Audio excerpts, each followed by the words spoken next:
Air and Marine Operations and Customs and Border Protection are ramping up efforts to combat drug and human trafficking. One America's Christina Bobb tells us more about those efforts. Cartels and other bad actors make money illegally smuggling people, drugs, and contraband into the United States. One way they do that is through the use of small boats that they drive out to sea and try to bypass the border by way of the ocean. Chris Goland, the Assistant Deputy Director of Marine Operations in San Diego, provides the details. It's a Mexican-type vessel, which we call a panga. It's a fishing vessel that they use where they could load, say, a lot of narcotics on it or a lot of people.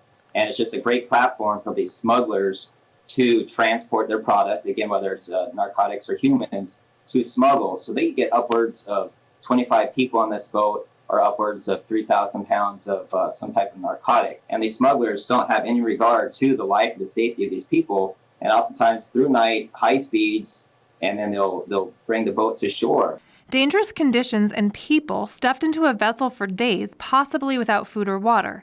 Human smuggling is a dirty business that Air and Marine Operations confront nearly daily. And that's what we're dealing with. We're dealing with smugglers who aren't taking consideration to the people that they're smuggling. The infrastructure, the border wall, it's there, it's seen. So perhaps the smugglers could look at that and say, well, maybe there's a vulnerability elsewhere. Let's try the maritime environment.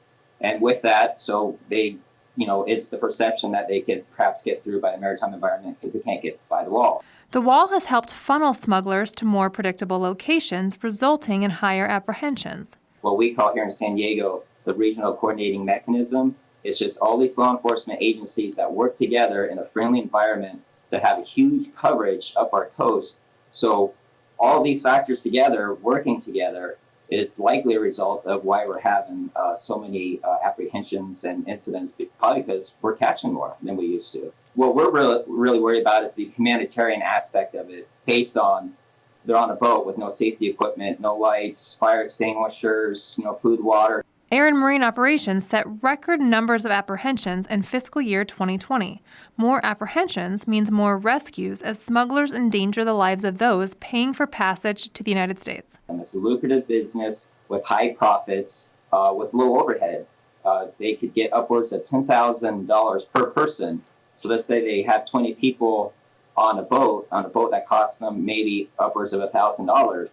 You could look at how lucrative their profit is for them. So generally, they don't care how they land, just as long as they get, say, the people to shore, and now their job could be done if they got paid in full. As long as people are willing to pay to smuggle people and drugs into the country, Air and Marine Operations works to protect our borders from dangerous goods and people. I'm Christina Bobb, One America News, Washington. Want to see more videos like this? Visit OANN.com for immediate access to all the clips you've been waiting to see.